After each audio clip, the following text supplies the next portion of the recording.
Hi guys, merong bagong event ngayon si Hi-Fami. Ito yung Dragon Slayer. Ang event ay nagsimula today, October 21 hanggang October 29. So ang gameplay ay kapag nag-top up ka, every 100 coin ay meron kang isang spin ticket. So kung mas malaki yung top up mo, edi mas marami kang spin ticket na pwede kang manalo dyan sa kung ano yung makukuha mo kapag nag-spin ka. So paswertihan lang din yan. Pwede tayong mag-exchange gift, yung sword. Bale, yung sinabi nila dito ay sa bawat 100 gold coins, ang katumbas niyan ay isang long sword. Kapag may long sword ka na, pwede ka nang mag-attack ng dragon. Kapag nag-attack ka ng dragon, meron siyang reward. Random siya. Pwede kang makakuha ng lucky rewards or finishing blows rewards. So, hindi ko alam kung ano yon. Pero meron na akong nakuha kasi nga naglaro na ako kanina. So, yung ranking ay base sa gift list. So, according to the ranking of number of gold coins of the activity gift sent, top 30 users ay magkakaroon ng reward. So, ano nga ba yung reward? So, yung mananalo dito, yung top 1, magkaroon ng 10,000 gold coins, tapos 10 days na bubble frame, tapos white dragon na frame, 5 days. Yung ikalawa naman, top 2, ay magkakaroon ng 6,000, 10 days bubble frame. Dapat yung sinulat na dito is bubble chat frame tapos, yung white dragon frame. Yung top 3 ay 3,000. Same din sa bubble chat frame at saka yung sa frame mismo. Yung final reward, yung the last player to defeat the dragon will receive a reward 3,000 coins.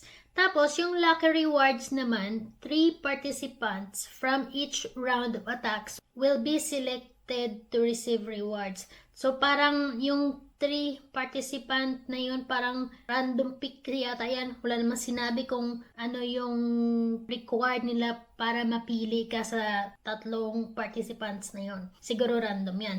So, ito na nga, kanina, yung ginawa ko kasi nga every 6:30 p.m. to 7 p.m. Philippine Times, nagdi-distribute ako ng free gift sa mga gumagawa ng family task. So, yung ginawa ko, yung binigay ko sa kanila is yung long sword. Kaya meron akong sword na naipon kanina. So, yung total na naipon na sword ay 18. So, makikita mo dyan kung sa nakasulat na mine kung ilang sword ang meron. So, bawat attack mo, minsan may panalo, minsan wala. So, random talaga yung makakuha mo. Dito, may nakakuha akong 4 coins. May nakakuha din ako na 100 coins. Ito.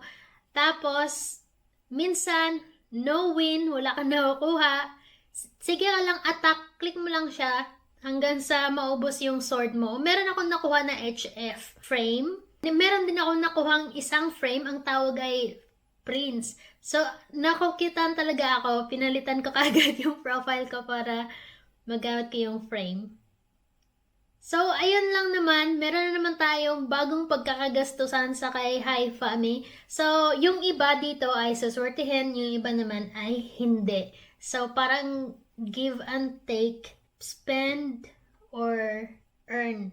Hindi na masama kung nagbibigay ka ng ayuda sa mga ka-family members mo. Sword yung ihagis mo or yung sa event gift.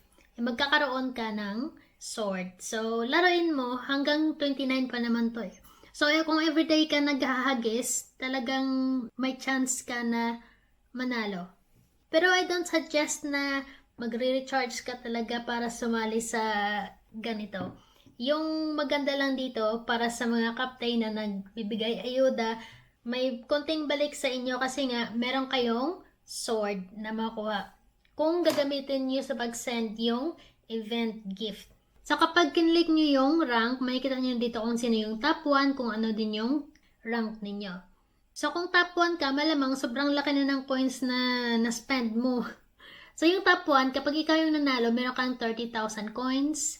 Tapos, yung purple dragon na frame, at saka yung Tyrannosaurus Rex. Hindi ko alam kung ano yan. Entry yata. Siguro entrance yan. Tapos yung top 2 is 25,000 coins. Yung top 3 is 20,000 coins. Top 4, 10,000 coins. Top 7 to top 10, may 5,000 coins na makukuha. Top 11 to 30, merong 1,500 coins na makukuha. So, yung frame at saka yung entrance, kung entrance yan, the same lang yung valid days. Dito naman sa top up to win big prizes, makikita po natin, kung nag-top up ka, meron niyang nakalagay na ilang ticket sa nakalagay na mine. So, kung may ticket ka, maaari kang manalo ng 2 coins, 5 coins, 50 coins, 500 coins, or 2,000 worth gift siguro yan, or frame. Pero usually yung, syempre, business to eh.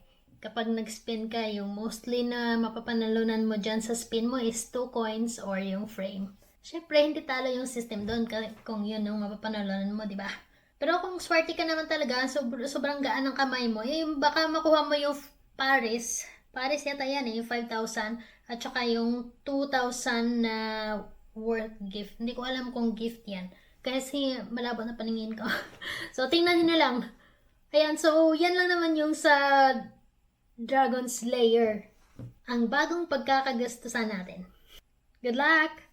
You'll see us for our next video. Thank you for watching. Goodbye. Bye!